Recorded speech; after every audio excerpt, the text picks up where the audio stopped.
नमस्ते, मैं हूं जसप्रीत कौर। आप देख रहे हैं आज की ताजा खबर। कोरोना केसेस तेजी से कम हुए हैं, लेकिन याद रखिए कि कोरोना अभी भी है, खतरा अभी भी बना हुआ है। ऐसे में आप सोशल डिस्टेंसिंग का पालन करते हुए मास्क पहनिए। मास्क सुरक्षा कवच है आपके लिए। हम आपसे बार बार अपील कर रहे हैं कि आप मास्क पहनें। इसको लेकर के हमने एक कैंपेन भी शुरू किया है, #मास्क पहनो इंडिया। मध्य प्रदेश में विदिशा में बड़ा हादसा हो गया। गंजबाज सौदा में कुएं में 20 से ज्यादा लोग गिर गए, जिनमें से 3 लोगों की मौत हो गई, जबकि 19 लोगों को बचा लिया गया। न्यूज 18 के मनोज शर्मा की खबर है कि कुएं में एक बच्चे के गिरने के बाद उसे निकालने के लिए लोगों की भीड़ जमा हो गई थी, जिसकी वजह से कुआं धंस गया और कई लोग उसमें गिर गए। घटना की जानकारी लगते ही प्रशासन के अफसर मौके पर पहुंचे, राहत बचाव का काम शुरू किया। इस बीच मध्य प्रदेश सरकार के मंत्री विश्वास सारंग भी वहां मौजूद रहे। राहत और बचाव का काम अब भी चल रहा है। तो विदिशा में यह बड़ा हादसा हुआ है। गंजबाज सौदा में कुएं में कई लोग गिरे हैं। जानकारी ये मिली है कि कुएं में एक बच्ची गिर गई थी, जिसे बचाने में लोग जुटे हुए थे और उसके बाद वहां पर भीड़ लग जाती है, कुआं धंस जाता है। इस हादसे में अपडेट यह है कि 3 लोगों की मौत हो चुकी है और कई लोग अभी भी कुएं में हो सकते हैं। ऐसे में मौके पर एसडीआरएफ की टीम मौजूद है। राहत और बचाव का काम जारी है। रात के वक्त रेस्क्यू ऑपरेशन में दिक्कतें पेश आई, लेकिन अब फिर से रेस्क्यू ऑपरेशन ने तेजी पकड़ ली है। क्या कुछ अभी तक रेस्क्यू ऑपरेशंस चल रहे हैं। यहाँ पर आप देख सकते हैं कि लगातार एनडीआरएफ से लेकर पुलिस, महकमा और प्रशासन लगा हुआ है। हम प्रयास कर रहे हैं कि ज़्यादा से ज़्यादा लोगों की लाइफ हम सेव कर सकें। और अभी कितने लोग इसमें अनुमानित फंसे इसके बारे में हम नहीं कह सकते, बट हमें भरोसा है कि स्थिति जल्द काबू में आ जाएगी और रेस्क्यू ऑपरेशन जल्दी सफल होगा। कितने लोगों को रेस्क्यू करके निकाला गया है? कुछ लोग हॉस्पिटल में भर्ती हैं जो हादसे में शामिल थे, और इसका एग्जैक्ट फिगर आपको दे नहीं पा रहा, लेकिन डबल डिजिट्स में लोग ऐसे हैं जो अभी हॉस्पिटल में रिकवर हो रहे हैं। एग्जैक्ट लोग कितने और अभी रह गए हैं ये अभी बताना संभव नहीं। मध्य प्रदेश के विदिशा में हुए हादसे पर राज्य के मुख्यमंत्री शिवराज सिंह चौहान ने दुख जाहिर किया। उन्होंने ट्वीट में लिखा, गंजबाज सौदा में हुई दुर्घटना में अब तक 2 लोगों की निधन की दुखद सूचना मिली। उनके शव निकाले जा चुके हैं।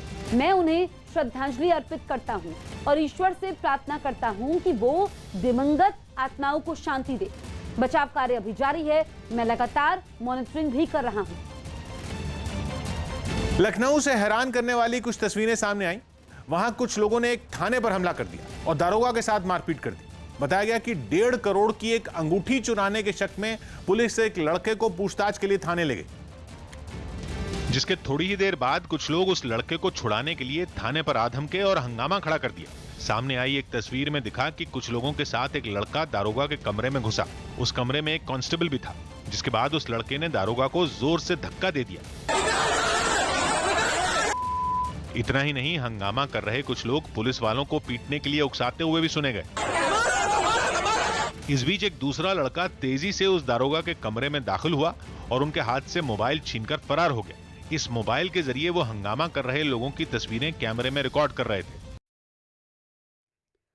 पश्चिम बंगाल के हावड़ा से एक हैरान करने वाली तस्वीर सामने आई, जहां इलाज के समय एक लड़की की मौत पर उसके घर वालों ने अस्पताल में तोड़फोड़ की। हंगामा कर रहे लोगों ने अस्पताल के डॉक्टरों पर इलाज में लापरवाही का आरोप लगाया और अस्पताल के अंदर हंगामा शुरू कर दिया। लड़की की मौत से उसके घर वाले और रिश्तेदार इस कदर गुस्से में आ गए कि उन्होंने अस्पताल के अंदर रखे स्ट्रेचर, व्हीलचेयर और बेड उठाकर बाहर फेंक दिए। इतना ही नहीं, गुस्साई भीड़ ने अस्पताल के अंदर भी तोड़फोड़ की। बताया गया कि जिस लड़की की मौत हुई उसे कुत्ते ने काट लिया था, जिसके बाद उसे अस्पताल में इंजेक्शन लगाया गया। लड़की के घर वालों ने आरोप लगाया कि इंजेक्शन लगाने के बाद उसकी हालत ज्यादा बिगड़ गई और कुछ देर बाद उसकी मौत हो गई। हालांकि अस्पताल प्रशासन ने इलाज में लापरवाही के आरोपों को गलत बताया। इस पूरे हंगामे की वजह से अस्पताल में बहुत देर तक अफरा तफरी का माहौल बना रहा। दक्षिण अफ्रीका में पूर्व राष्ट्रपति जेकब जुमा के जेल जाने के बाद भड़के दंगों की आग बुझने का नाम नहीं ले रही। लगातार 6 दिन से जारी हिंसा में वहां 72 से ज्यादा लोगों की बलि चढ़ चुकी है और 1700 से ज्यादा लोगों को गिरफ्तार किया जा चुका है। अकेली पुलिस से हालात संभल नहीं रहे, इसलिए लगभग 5000 सैनिकों तक को सरकार ने सड़क पर उतारा हुआ है। लेकिन फिर भी डर्बन में दिन दहाड़े सरेआम भीड़ दुकानों और गोदामों को लूटकर चलती बनी और किसी ने रोका तक नहीं। आदमी तो क्या, महिलाएं तक लूटपाट में पीछे नहीं रहीं। लोग लूटा हुआ माल ट्रॉली समेत अपने घर ले गए और कुछ ने तो इतनी हद पार कर दी कि उन्हें पिकअप ट्रक का इंतजाम करना पड़ा। लूट खसोट करके तो लोगों को शर्म आई नहीं, लेकिन मीडिया का कैमरा सामने आया तो उन्होंने अपने चेहरे ढक लिए। इस लूट और दंगा फसाद के बाद सड़कों का जो हाल देखने को मिला, उसने तो पुलिस के होश ही उड़ा दिए। फिर तो पुलिस ने भी दनादन फायरिंग की, तब जाकर लोग भागे। लेकिन जो लोग हत्थे चढ़ गए, सेना ने उनकी गाड़ियों से लूटा हुआ सारा सामान उतरवा दिया। दक्षिण अफ्रीका के शॉटिंग प्रांत से सामने आई एक तस्वीर में भी एक सुपरमार्केट लूट की शिकार नजर आई। पुलिस सुपरमार्केट के अंदर घुसी तो लुटेरे पिछले दरवाजे से रफूचक्कर होने लगे, लेकिन पुलिस ने भी उनका पीछा नहीं छोड़ा। उसने उनकी टांगें खींच कर उन्हें भागने से रोका। हालांकि तब भी कुछ लोग भाग निकले, लेकिन एक पुलिस वाले ने गुस्से में उन पर रबर की गोलियों की बौछार कर दी। वहीं दक्षिण अफ्रीका के एक दूसरे मॉल में तो लूट रोकने के लिए अनोखी तिकड़म बैठाई गई। वहां फर्श पर तेल ही गिरा दिया गया, जिसमें फिसलकर लुटेरे बने लोग धड़ाम हो गए। ब्रेकिंग न्यूज दे रहे हैं पंकज कताही। चंडीगढ़ में 5 मंत्रियों और 10 विधायकों के साथ सिद्धू की अहम बैठक हुई। सूत्रों के मुताबिक अगर कैप्टन अमरिंदर सिंह के दबाव में नवजोत सिंह सिद्धू को आलाकमान पंजाब कांग्रेस अध्यक्ष का पद नहीं देता है, तो ऐसे में आगे की रणनीति क्या होगी, इस बैठक में ये चर्चा हुई। तो वहीं इसके ठीक बाद अमरिंदर सिंह ने भी मोहाली में एक बैठक की, जिसमें उनके करीबी विधायक और सांसद शामिल हुए।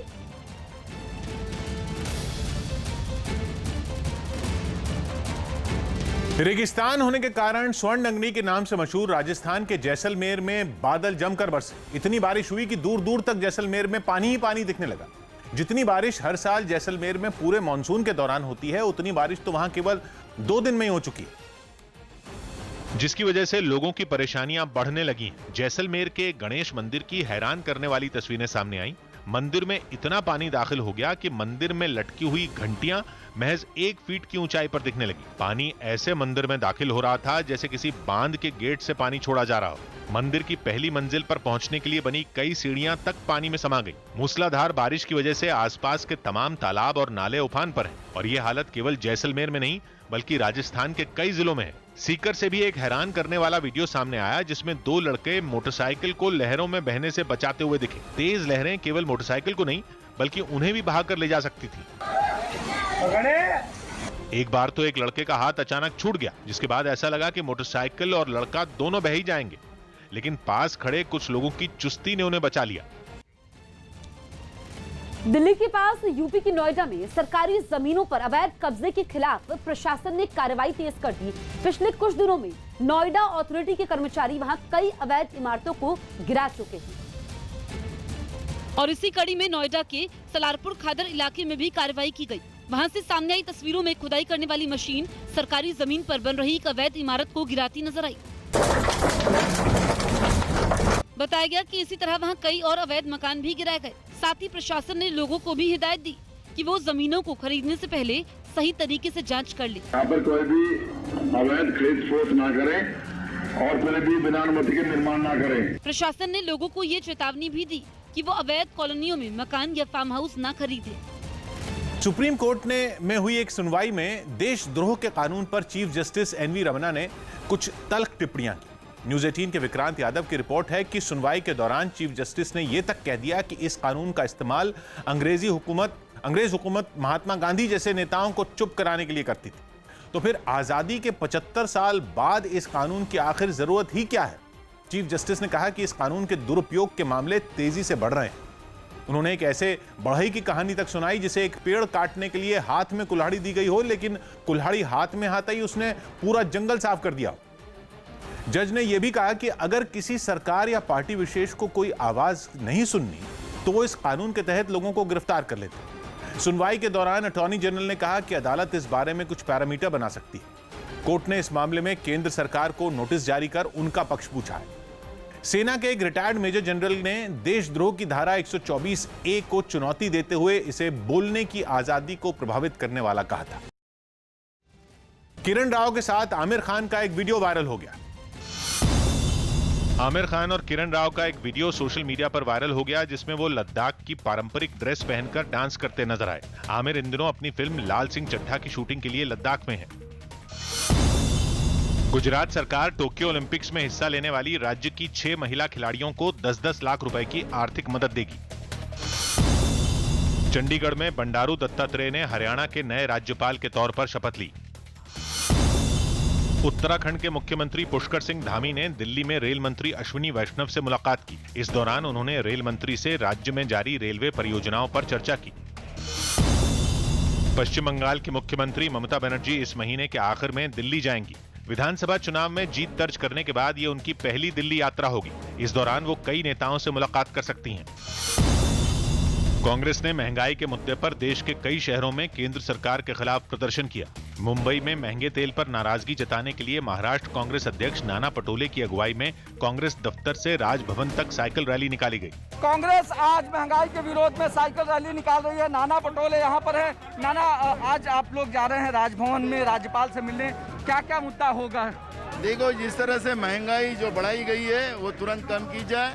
जयपुर से भी महंगाई के खिलाफ प्रदर्शन की कुछ ऐसी ही तस्वीरें सामने आईं। वहां राज्य के मंत्री प्रताप सिंह खाचरियावास की अगुवाई में कई कार्यकर्ता डीएम ऑफिस के सामने इकट्ठा हो गए। इनमें कुछ लोगों के हाथों में पोस्टर थे जिन पर केंद्र सरकार और महंगाई के खिलाफ नारे लिखे थे। जो आर्थिक ढांचा आम आदमी का गड़बड़ा गया उसके विरोध में कांग्रेस पार्टी आंदोलन कर रही है। पीएम मोदी आज गुजरात को कई बड़ी सौगात देंगे। इनमें एक तोहफा है वडनगर के लिए। वडनगर वही जगह है जहां पीएम मोदी ने बचपन में चाय बेची थी। अब पीएम मोदी यहां के लिए बड़ी सौगात देने जा रहे हैं। 16 जुलाई को पीएम मोदी गांधीनगर से 2 ट्रेनों को हरी झंडी दिखाएंगे। ये 2 ट्रेनें पीएम मोदी के 2 घरों को जोड़ेगी।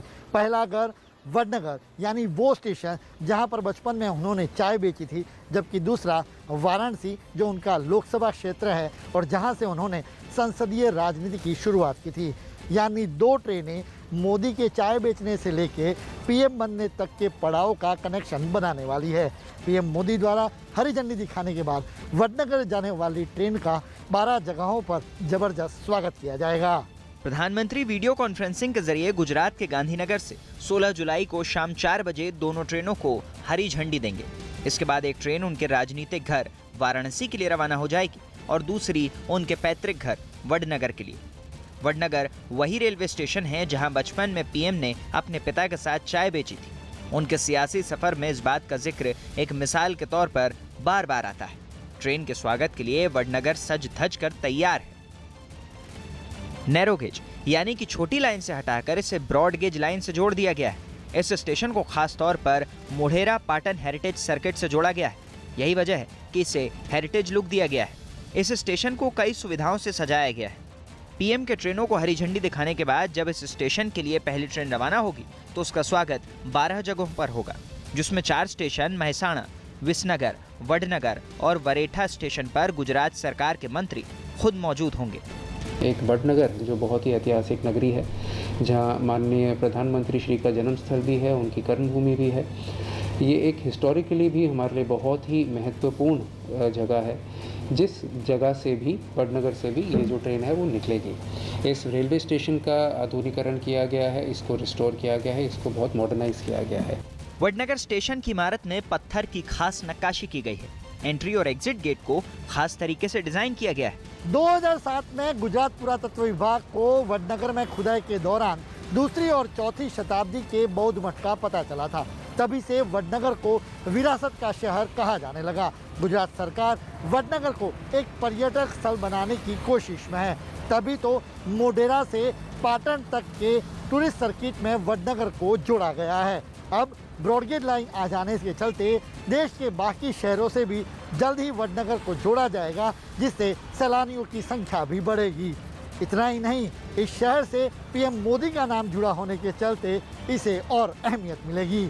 जो ट्रेन वडनगर पहुंचेगी उसमें सफर के लिए भी लोग खासे उत्साहित हैं। सफर के दौरान स्टेशन से लेकर ट्रेन के भीतर तक कोरोना गाइडलाइंस का पालन कराने के लिए खास इंतजाम किए गए हैं। वडनगर को पर्यटन स्थल बनाने की कड़ी में रेलवे स्टेशन पर खास सुविधाओं का इंतजाम भी किया गया है, जिसमें 425 मीटर लंबे 2 प्लेटफॉर्म का निर्माण किया गया है। साथ ही प्लेटफॉर्म को जोड़ने वाला फुटओवर ब्रिज भी रहेगा।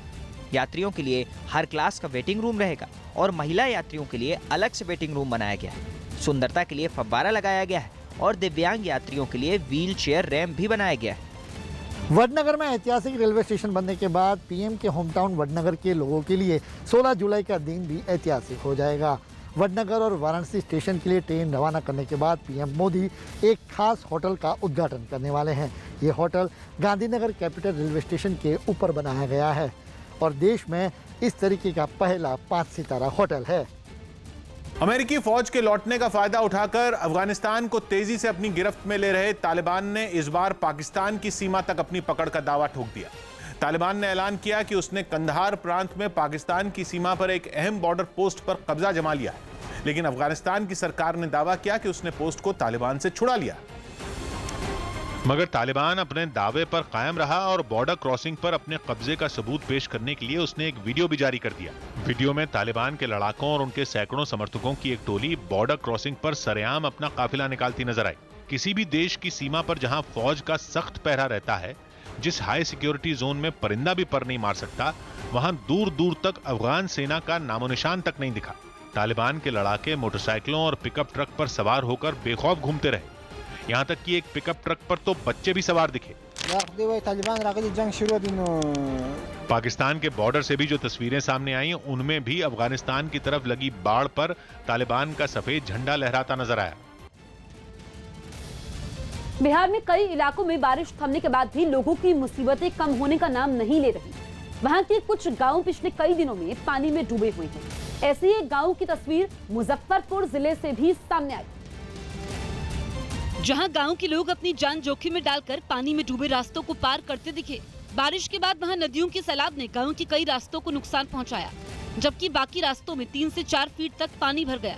बताया गया कि इस गांव के ज्यादातर लोग वक्त रहते अपने घरों से सुरक्षित ठिकानों की तरफ निकल चुके थे, लेकिन उनकी मुसीबतें भी कम नहीं हुई। अपना अपना घर में पानी है, घर में रह के साधन ना। लोगों का आरोप है कि वो कई बार प्रशासन से मदद की गुहार लगा चुके हैं, लेकिन उनकी कहीं भी सुनवाई नहीं हो रही। यह जो है कुछ का साधन नहीं है, न खाने पीने का है, न रहने का। लोगों ने बताया कि इस बाढ़ का उनके काम धंधे पर भी असर पड़ा, जिससे उनके सामने रोजी रोटी की समस्या खड़ी हो गई।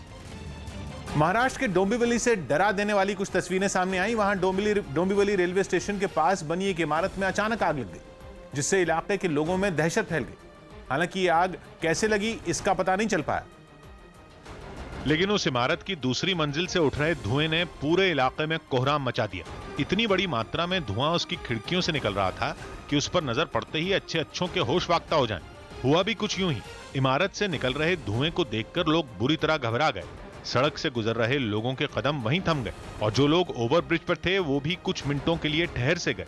तभी किसी ने फायर ब्रिगेड को इस भीषण आग की जानकारी दी, जिसके बाद उनकी पूरी टीम वहां पहुंची। फिर इमारत में लगी आग को बुझाने का काम शुरू किया गया। कड़ी मेहनत के बाद उसे बुझा भी लिया गया।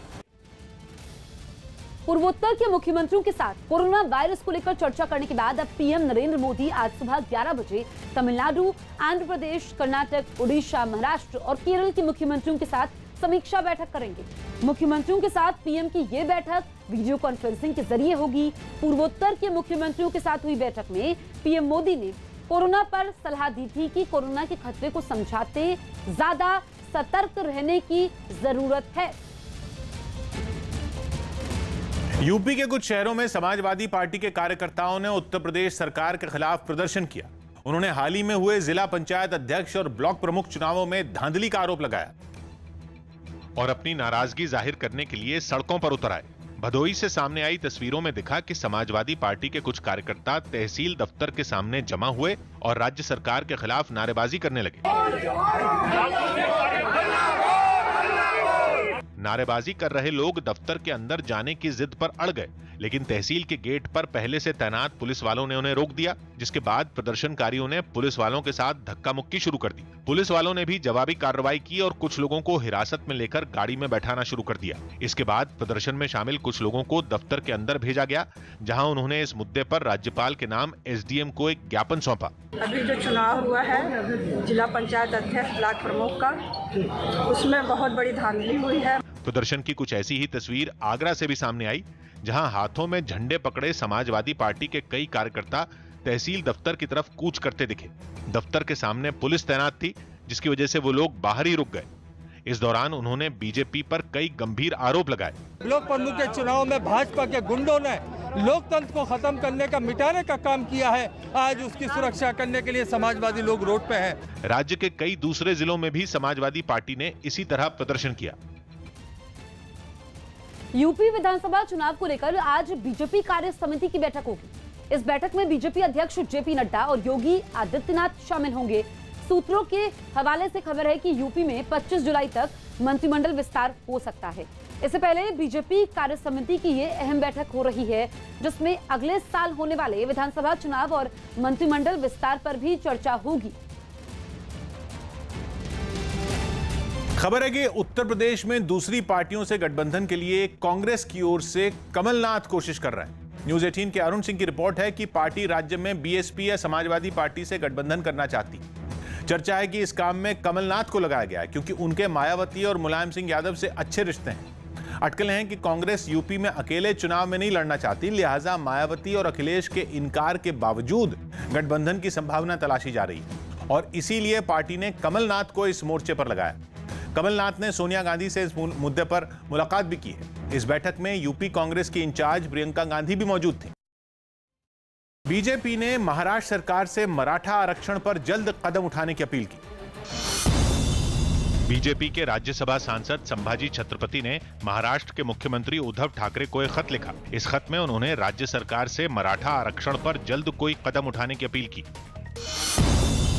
यूपी में मुरादाबाद के हिंदू कॉलेज में परीक्षाएं शुरू हो गईं। कोरोना की वजह से फरवरी में ये परीक्षाएं टाल दी गई थीं। कॉलेज से आया था बकायदा कि सैनिटाइजर, मास्क सब लेके आए। पीएस श्रीधरन पिल्लई ने पणजी में गोवा के नए राज्यपाल के तौर पर शपथ ली। इससे पहले वो मिजोरम के राज्यपाल थे। दिल्ली के पास हरियाणा के गुरुग्राम में राशन की दुकानों में होने वाली गड़बड़ी को रोकने के लिए देश की पहली ग्रेन एटीएम लगाई गई। बताया जा रहा है कि ये मशीन बैंक एटीएम की तरह ही काम करेगी। इससे अनाज निकालने के लिए लोगों को अंगूठा लगाना होगा, जिसके बाद वो मशीन गेहूं या चावल जो भी अनाज होगा उसे तौलकर दे देगी। पहले अथर तोलना पड़ता था, इसमें तुल के ही निकलेगा। अभी इस ग्रेन एटीएम को पायलट प्रोजेक्ट के तौर पर वहां लगाया गया है। दावा है कि इससे 1 मिनट में 10 किलो अनाज निकलेगा। उम्मीद की जा रही है कि अब वजन में कोई गड़बड़ी भी नहीं कर सकेगा। एक्चुअली में कोई वो चक्कर तो है नहीं, पीओएस मशीन आ गई है। यूपी के संभल में चोरों ने समाजवादी पार्टी के पूर्व विधायक राम खिलाड़ी सिंह के घर को अपना निशाना बनाया। दावा किया गया कि चोर उनके घर से करीब 50 लाख रुपए की नकदी लेकर फरार हो गए। इस अलमारी में 50 लाख रुपए रखे थे। मुंबई में कांग्रेस के कुछ नेताओं ने राज्यपाल भगत सिंह कोश्यारी से मुलाकात की और तेल की बढ़ती कीमतों के विरोध में उन्हें एक ज्ञापन सौंपा।